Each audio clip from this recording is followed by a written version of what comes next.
নমস্কার বন্ধুরা, চলে এসেছি রাজবন্যার নতুন একটা রেসিপি নিয়ে। আজ আমি আপনাদের পার্শে বাটার ঝাল বানিয়ে দেখাবো।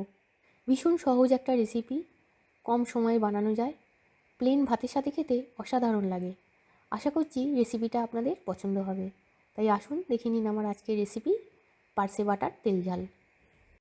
3 পিস পার্শে বাটা মাছ নিয়ে নিয়েছি। মাছগুলোকে ভালো করে বেছে ধুয়ে রেডি করে নিয়েছি। ম্যারিনেট করে নেবো। দিয়ে দেবো 1/2 টিস্পুন হলুদ গুঁড়ো, 2 টিস্পুন দিয়ে দেবো সরিষার তেল, আর দেবো অল্প করে পাতিলেবুর রস। সব কিছুর সঙ্গে মাছগুলোকে ভালো করে ম্যারিনেট করে নেব। তেলটা দেওয়ার কারণ হচ্ছে অনেক সময় মাছ ভাজতে গেলে কড়াতে আটকে যায়, সেটা আর হবে না।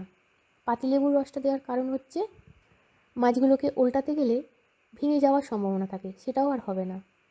ভালো করে মাছগুলো মাখানো হয়ে গেছে, তবে আমি মাছগুলোতে কিন্তু এখনও নুন দিইনি, নুনটা পরে দেবো। এইভাবেই মাছগুলোকে 10 মিনিট রেখে দেবো। যতক্ষণ মাছটা ম্যারিনেট হচ্ছে তার মধ্যে দুটো মশলা রেডি করে নেব। দিয়ে দেবো 1.5 টেবিল চামচ পোস্ত। পোস্তটাকে কচা কচা করে বেটে নেব। আর একটা পাত্রে দিয়ে দেবো 1 টেবিল চামচ সাদা সর্ষে, আর দেবো 1 টিস্পুন কালো সর্ষে। সর্ষেটাকে মিহি করে বেটে নেব। 10 মিনিট সময় ধরে মাছগুলো ম্যারিনেট করা হয়ে গেছে। দিয়ে দেবো 1/2 টিস্পুন নুন। নুনটাকে ভালো করে মাছের গায়ে মাখিয়ে নেব। এবার মাছগুলোকে ভেজে নেব। ফ্রাইং প্যানে দিয়ে দেবো 4 টেবিল স্পুন সর্ষের তেল। তেলটা গরম হয়ে গেছে, ফ্রাইং প্যানে মাখিয়ে নেব। দিয়ে দেবো ম্যারিনেট করা মাছগুলো।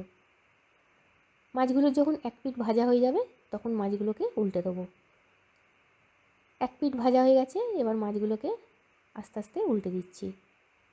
এইভাবেই মাছগুলোকে উল্টে পাল্টে হালকা লালচে করে ভেজে নেব। মাছগুলো ভাজা হয়ে গেছে, ভাজা মাছগুলোকে তুলে রেখে দেবো।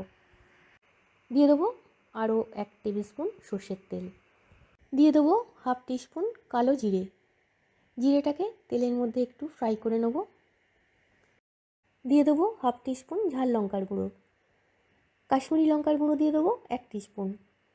1/4 টিস্পুন দিয়ে দেবো হলুদ গুঁড়ো। মশলাটাকে তেলের মধ্যে 15 সেকেন্ড সময় ধরে ভেজে নেব। এবার এর মধ্যে দিয়ে দেবো বাটা পোস্তটা, আর দিয়ে দেবো পোস্তর বাটিটা ধুয়ে অল্প করে জল। মশলার সাথে পোস্তটাকে 1 মিনিট সময় ধরে একটু কষে নেব। পোস্তটা কষানো হয়ে গেছে, দিয়ে দেবো এর মধ্যে ছোটো সাইজের একটা টমেটো গ্রেট করা, এটা পুরোটা দিয়ে দেবো। আর দিয়ে দেবো মশলার পরিমাণে নুন। জিরে গুঁড়ো দিয়ে দেবো 1/2 টিস্পুন। মশলাটাকে আবার একটু 1 মিনিট সময় ধরে কষে নেব। মশলাটা 1 মিনিট সময় ধরে কষানো হয়ে গেছে, এবার দিয়ে দেবো সর্ষে বাটাটা। দিয়ে দেবো সর্ষে বাটার বাটিটা ধুয়ে অল্প করে জল। 2 টেবিল চামচ ফ্যাটানো টক দই দিয়ে দেবো।